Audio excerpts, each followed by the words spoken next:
Mais pas de la vie, t'entendez? Tout qui animateur, pas de la vie, on est posé. Ça va l'auto, pas de la vie, des nuits, c'est trop tout posé. Ça va ensemble, on est tout, mais tout ça fait à côté. Tout ça, c'est mes disons, tout le monde, on fait moi côté. Ma continue, vous, mais pour ça, faire déjà contre l'allié. Pas de l'envers, ni notre doigt, puis ça, on va qu'à comprendre. Après, c'est pied de nouveau, à blaguer tout ce qui est pourri. Regardez, mais garçon, professeur, c'est la bonne chose.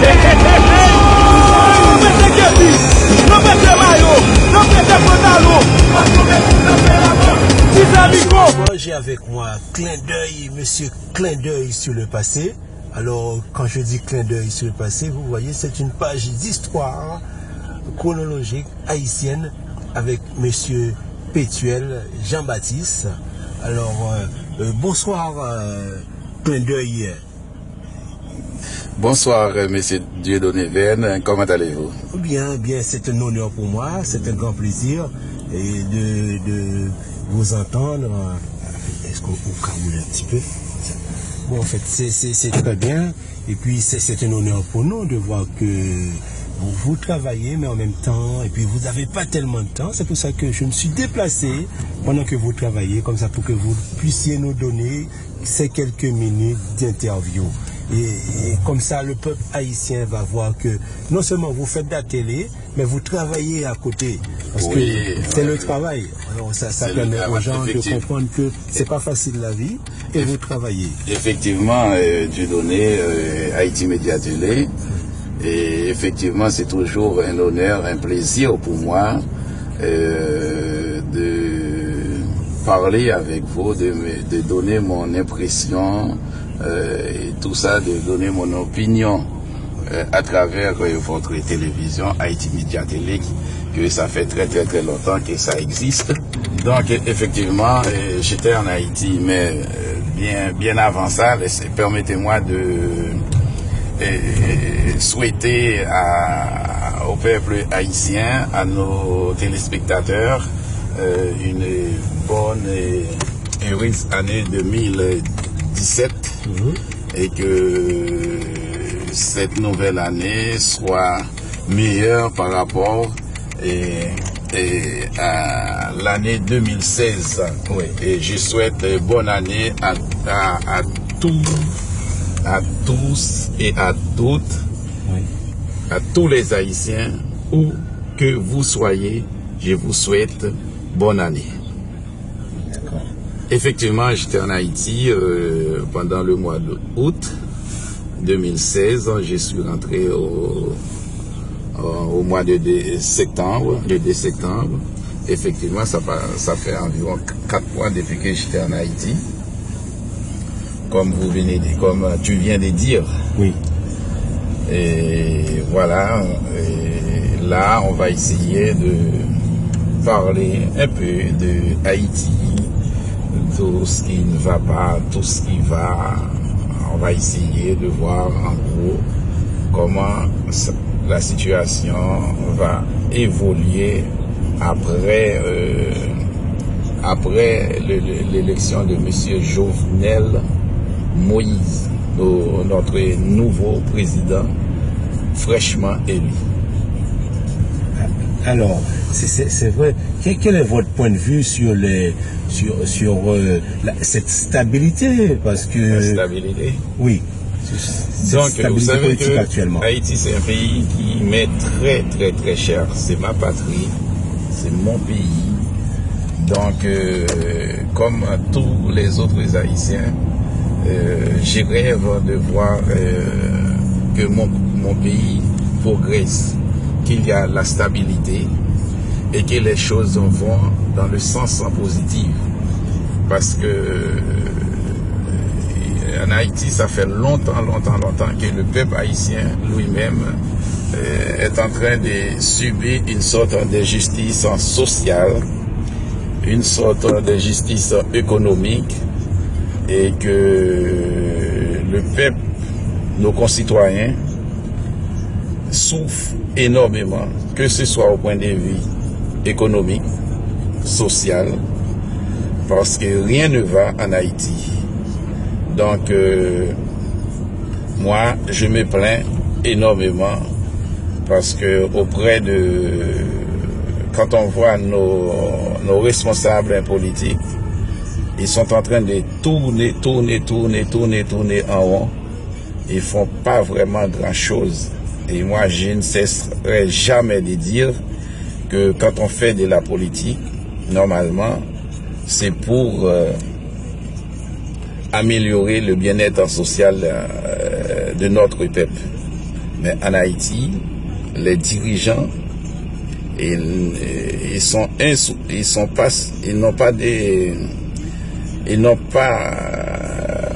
veulent pas vraiment que les choses changent, pardon.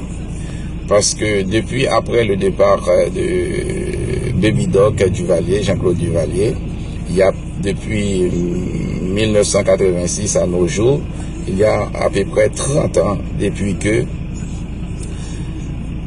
normalement les choses devraient changer. Mais nos responsables politiques, ils sont tellement je peux dire c'est une sorte de médiocrité, parce que ce sont des gens qui ont fait beaucoup d'études, de hautes études, et qui ont vécu à l'extérieur et qui ont l'habitude de voir que à l'extérieur comment les politiques, comment ça se passe à l'extérieur, la politique qu'on mène à l'extérieur par rapport dans d'autres pays. Et tandis qu'en Haïti, tous ces gens qui ont la responsabilité au niveau de l'État, ils font pas vraiment grand-chose. Ceci est tellement vrai. À l'époque quand le Baby Doc était parti en exil, il y avait beaucoup de pays qui étaient sous le joug des dictateurs. Chili, Brésil, Argentine, tant d'autres pays en Afrique, le Panama, et moi, et Philippines, qui est un petit peu plus éloigné. Eh bien, il y avait même ces domaines à l'époque aussi, qui est un petit peu plus éloigné, Philippines, et avec Ferdinand Marcos. Eh bien, quand on voit tous ces pays, ben, les choses ont changé. Et ces pays-là ne se trouvent pas dans la même situation où se trouve Haïti. C'est pour ça que j'ai dit que nos responsables politiques, ils sont en train de tourner en rond. Que ce soit au point de vue économique, social, rien ne va. Donc, tout Haïtien rêve vraiment,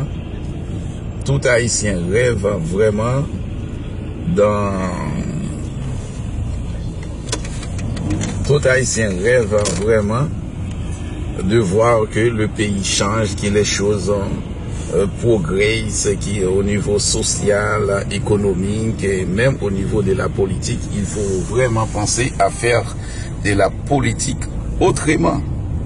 Parce que quand on voit que il y a beaucoup de présidents qui se sont passés en Haïti, mais quand on regarde dans la capitale, même Port-au-Prince, c'est la capitale d'un pays, c'est le miroir, c'est le reflet d'un pays.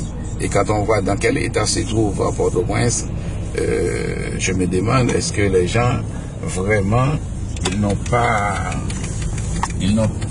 vraiment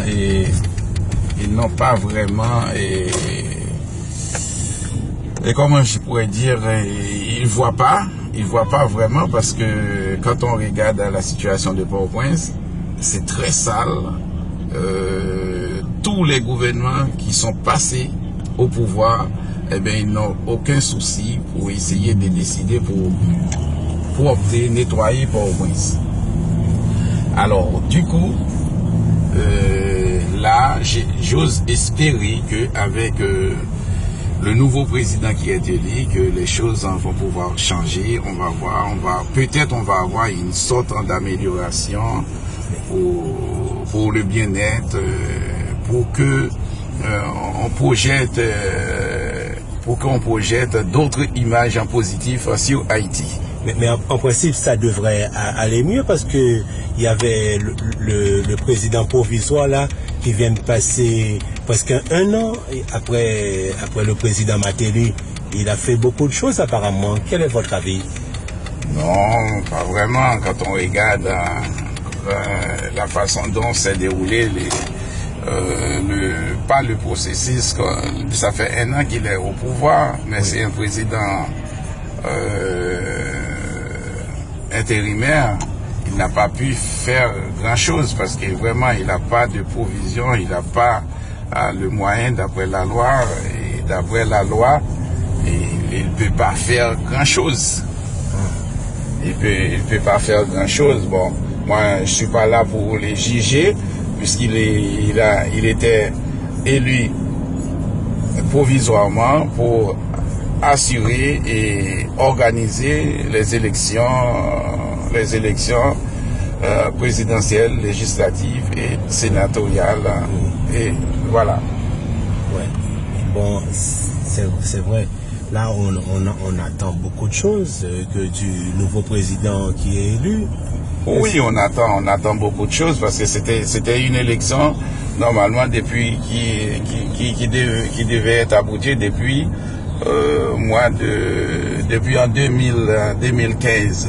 Bon, la première fois, on a essayé d'organiser les élections, mais les candidats, ils en avaient crié haut et fort qu'il y avait eu de malversations, de fraudes massives. Finalement, l'élection a été annulée.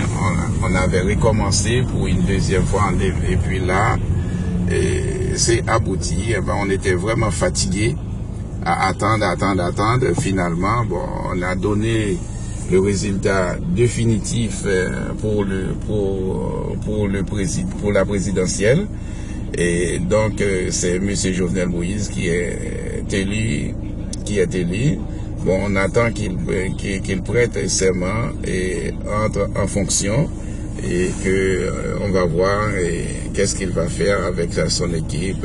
Mais là, il y a vraiment urgence pour qu'il se mette au travail pour essayer d'améliorer les choses. Parce que dans un pays où les gens ne travaillent pas vraiment, il y a des problèmes au niveau des hôpitaux, il y a des problèmes au niveau des écoles, il y a des problèmes socio-économiques, il y a des problèmes d'insécurité. Alors vraiment, je sais pas comment il va procéder et par où il va commencer pour essayer d'améliorer les choses. Il y a urgence. Et comme on dit, il y a du pain sur la table. D'accord. C'est quelque chose de très important qu'on souhaiterait aborder ce sujet, surtout le problème démocratie en Haïti, l'implantation des sociétés pour que les gens puissent travailler. Alors là-dessus, quel est votre avis? Qu'est-ce que vous pensez qui pourrait aller mieux pour les Haïtiens, même pour la diaspora qui souhaiterait investir en Haïti? Pour qu'on puisse investir en Haïti, les dirigeants même doivent avoir la volonté pour essayer, parce qu'on ne peut pas investir, que ce soit les Haïtiens qui se trouvent dans la diaspora, comme disait Michel Martelly, Haïti Open of Business, tout ça. Si toutes ces conditions que je viens d'évoquer ne sont pas réunies, oui, eh bien finalement, c'est une perte de temps. C'est une perte de temps. Et puis, ce que je constate aussi, parce que sur Michel Martelly, ils ont remis encore le tourisme pour que ça revienne en Haïti, mais apparemment, ça ne fonctionne pas comme ça devrait. Mais on ne peut pas demander aux gens, aux touristes de venir en Haïti, il y a l'insécurité. On ne peut pas demander aux gens de venir en Haïti, il n'y a pas suffisamment d'hôtels. On ne peut pas demander aux gens, aux touristes de venir en Haïti, que les gens, quand ils viennent, ils vont rester cachés, coincés dans leurs hôtels, puisqu'il n'y a pas il y a l'insécurité, les gens ne peuvent pas circuler convenablement. Oui. Et alors, c'est pour ça, moi, j'ai dit que il n'y a pas, toutes les conditions ne sont pas réunies pour que il y a investissement et que en plus pour que les touristes viennent en Haïti. Bon, moi j'aimerais bien que les touristes viennent en Haïti, mais les responsables politiques, c'est eux qui doivent donner les tempos, c'est eux qui doivent prendre la décision pour essayer d'améliorer la situation. D'accord. Pour essayer d'améliorer la situation. Et voilà. Alors, d'après nos constats, il paraît que le président Mateli avait commencé un bon travail. Oui, effectivement. Là, on peut dire que il y a eu un bon travail que M. Mateli avait commencé à faire. Mais depuis qu'il n'est plus au pouvoir, normalement, on a remplacé la dame qui était très dynamique, Madame Stéphanie Balué, qui était très dynamique. Et depuis on peut dire que, vu que aussi il y a tellement de mouvements sociopolitiques, eh bien, on peut dire que ça a bloqué. Il n'y a pas beaucoup de tourisme qui rentre en Haïti. Bon, on attend, on va voir. Et dans si peu de temps, dès que le nouveau président entre en fonction avec son équipe, on va voir avec qui il va pouvoir travailler et puis comment son équipe va être constituée avec des gens très dynamiques. Mais d'après votre avis, est-ce que vous pensez qu'un président avec un seul mandat pourrait changer la situation d'Haïti? Oh, bon, un seul mandat, bon, c'est vraiment pas suffisant, mais il faut penser que aussi, ça, c'est des choses, c'est une problématique qu'on doit réfléchir. Pour moi, personnellement, on doit y réfléchir. Parce que en 1987, lorsqu'on avait fait la constitution de 1987, on avait mis un seul mandat, c'était pour éviter l'amalgame, parce que les gens en avaient peur, c'est par prudence qu'on avait fait ça. Pour moi, personnellement, c'est par prudence qu'on avait fait ça, on avait mis ça dans la constitution de 1987, parce qu'on savait pas qui allait être élu à l'époque. C'était juste pour éviter tout de suite après qu'il y ait une sorte de dictature. C'est pour ça qu'on avait fixé un seul mandat. Mais à 30 ans après, avec l'expérience qu'on fait, ça nous a porté préjudice. Et qu'on peut dire que il faut y réfléchir pour pouvoir essayer de changer tout ça.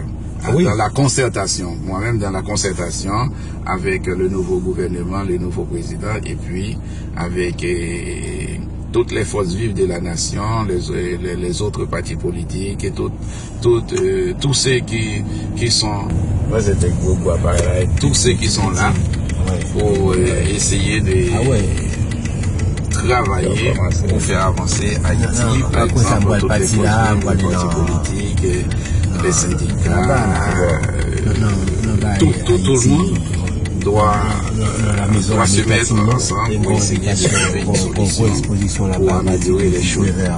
C'est vrai ce que vous dites, pour améliorer les choses, mais comment améliorer les choses si les Haïtiens n'arrivent pas à travailler ensemble? Vous savez, la division, ça ne date pas d'aujourd'hui.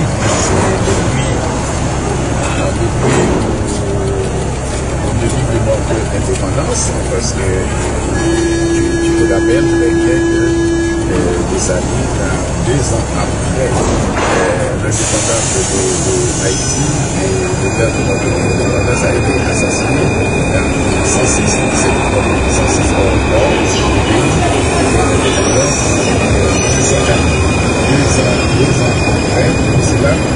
c'est là que depuis bien avant ça, mais c'est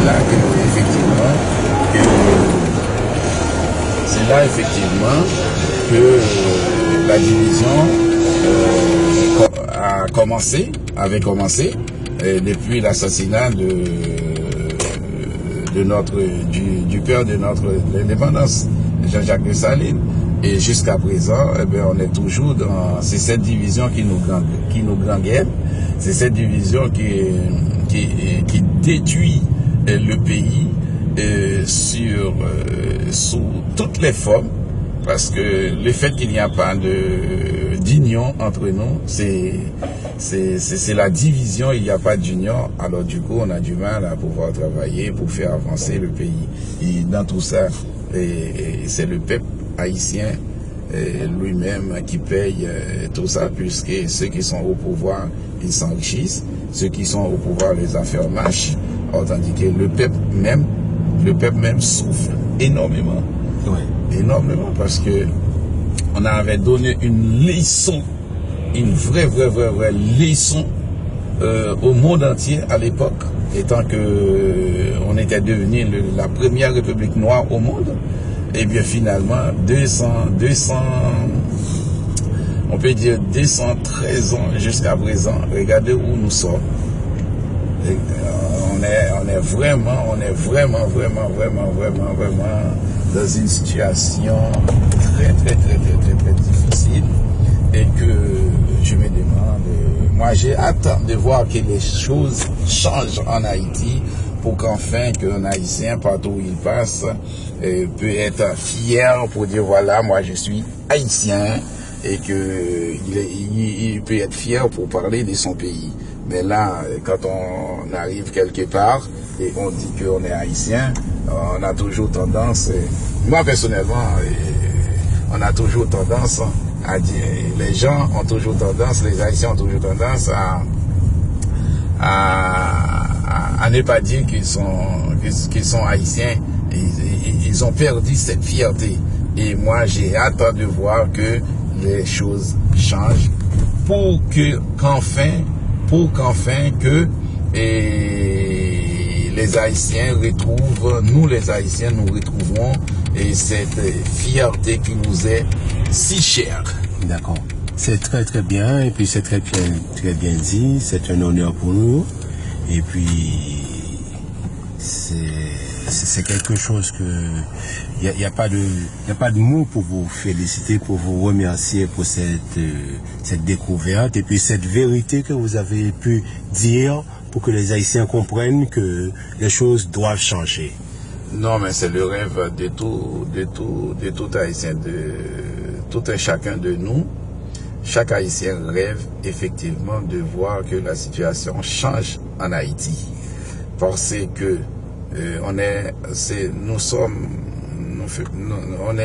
les Haïtiens sont très patriotes, et ils aiment bien leur pays. Et tout le monde aime Haïti, mais le problème, on a du mal à trouver des Haïtiens qui peuvent travailler ensemble, qui peuvent se mettre ensemble pour faire avancer le pays. Or, on dit toujours qu'on aime Haïti, mais regardez, on a toujours à trouver des Haïtiens qui peuvent se mettre ensemble pour pouvoir travailler pour le bien-être d'Haïti, pour le bien-être de notre peuple, pour faire avancer les choses. Et pourtant, nous sommes un grand peuple. Nous sommes un grand peuple, car Haïti, au point de vue des superficies, c'est un petit pays, mais historiquement parlant, de tout ce qu'on a pu faire, on est comme un grand pays. Nous sommes un grand pays parce que historiquement, on a fait des choses extraordinaires. Et c'est pour ça, moi, j'encourage à tous les Haïtiens, il faut qu'ils restent, il ne faut pas perdre l'espoir. Et on doit pouvoir travailler pour garder cette fierté, parce que je sais que nous les Haïtiens, nous sommes un peuple fier de notre passé, et c'est un peuple qui est très respecté un peu partout dans le monde, même quand est-ce que on a une situation sociale, politique, économique dévastatrice, mais c'est pas un problème. C'est pas un problème. J'en suis sûr que Haïti va renaître, on va retrouver notre fierté, et on va retrouver notre fierté. Haïti va trouver sa place de la perle des Antilles, et sa fille, on va retrouver notre fierté, et on va pouvoir travailler pour donner encore beaucoup d'autres leçons au monde entier. C'est justement ça. Juste avant de finir, alors qu'est-ce que vous pensez? Parce que aux États-Unis, il y a plus de 2 millions d'Haïtiens qui envoient de l'argent en Haïti.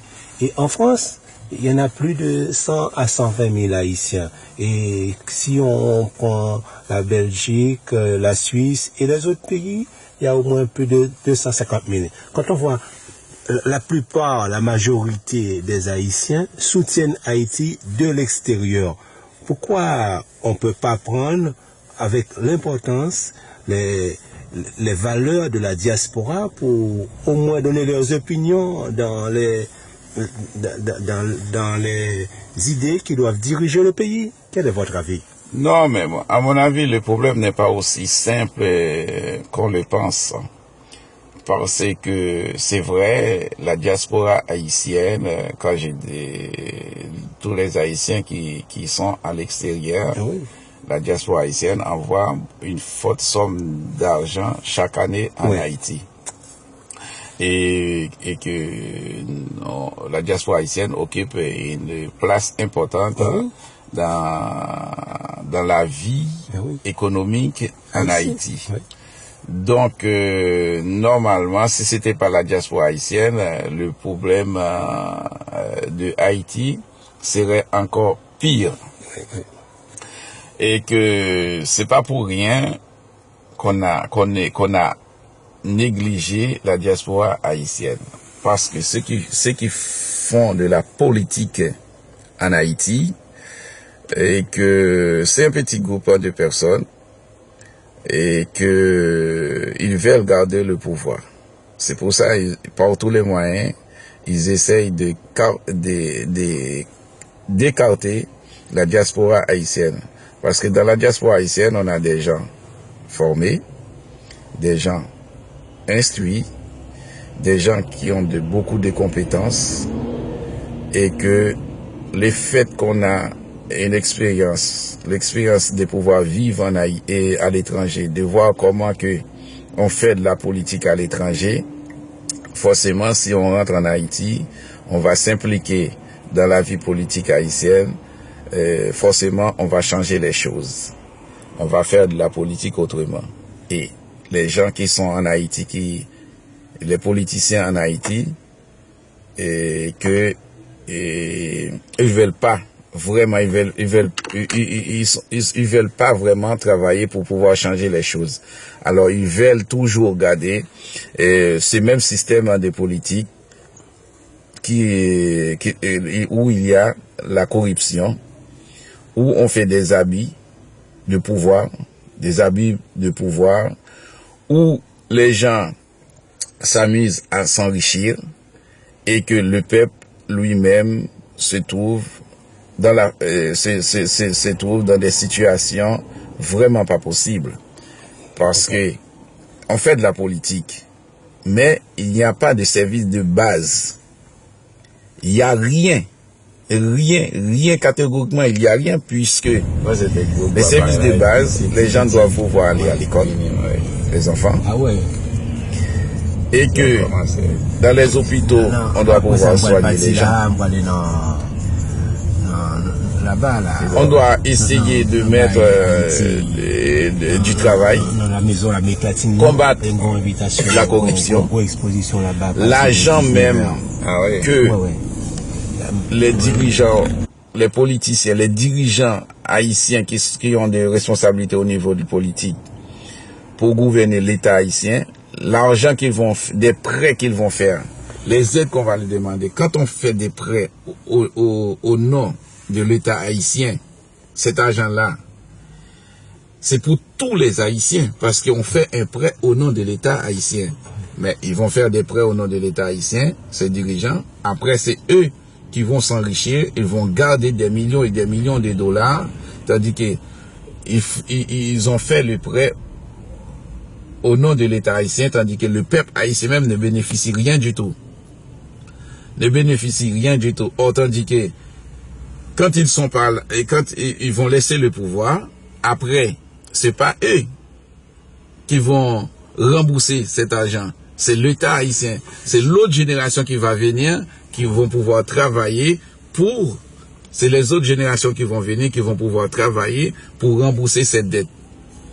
Tandis que, est-ce que je peux accepter que c'est lui qui est au pouvoir, il va faire des prêts à mon nom, à ton nom, au nom de tous les autres Haïtiens, et que ces dirigeants vont pouvoir s'enrichir avec cet argent, et tandis que nous, le peuple, on trouve rien du tout.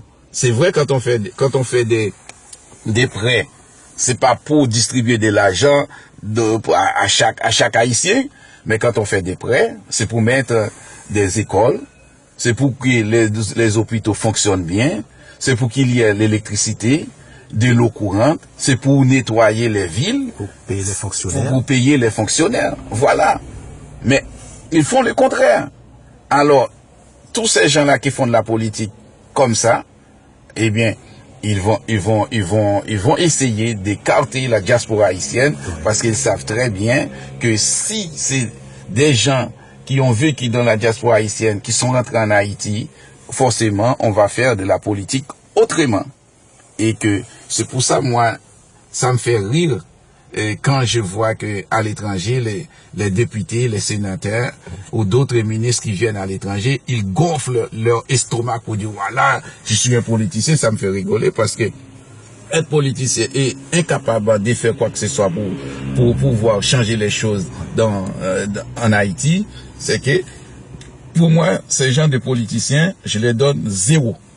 C'est vrai, vous avez raison, Monsieur Pétuel. Tout ça, vous avez bien dit, c'est bien répondu. J'espère que la communauté haïtienne, le peuple haïtien vont comprendre. Si on parle comme ça, c'est parce que nous, diaspora, on est assez victimes de ces circonstances-là. On aimerait que les choses changent et on se bat pour que les choses changent. Voilà. Je vous remercie à tous. Effectivement, je suppose que la diaspora haïtienne, la communauté haïtienne ou tout simplement le peuple haïtien va pouvoir comprendre l'échange qu'on a fait et que eux-mêmes de leur côté, je pense que les autres Haïtiens eux-mêmes, ils ont cette envie, ils ont cette envie de voir que la situation change en Haïti. Et sur ce, je souhaite encore à vous tous, mes frères haïtiens, une très bonne année 2017. Que Dieu vous bénisse et soyez positifs dans tout ce que vous allez faire. D'accord. Merci beaucoup, Monsieur Pétuel. Et puis, je vous dis bonne continuation. On sera toujours avec vous dans ce que vous faites. Et puis, encore, Tchembered Pamoli. Merci, Monsieur Venn. Tchembered Pamoli, comme on dit. Mais va la vie tendez, tout si animateur va la vie au blé copier. La baloto va la vie des mille qui faut tout voter. Ça part ensemble qu'on est tout, mais tout ça verra doter. Tout ça c'est mes disons souvent mais au fait boycotter. Ma continue gourmet pour ça faire déjà qu'on s'allier. Baguette l'envers ni notre doigt, fin ça y'a pas qu'à comprendre. Après mixte pied de nouveau, à blaguer tout fait dans courir.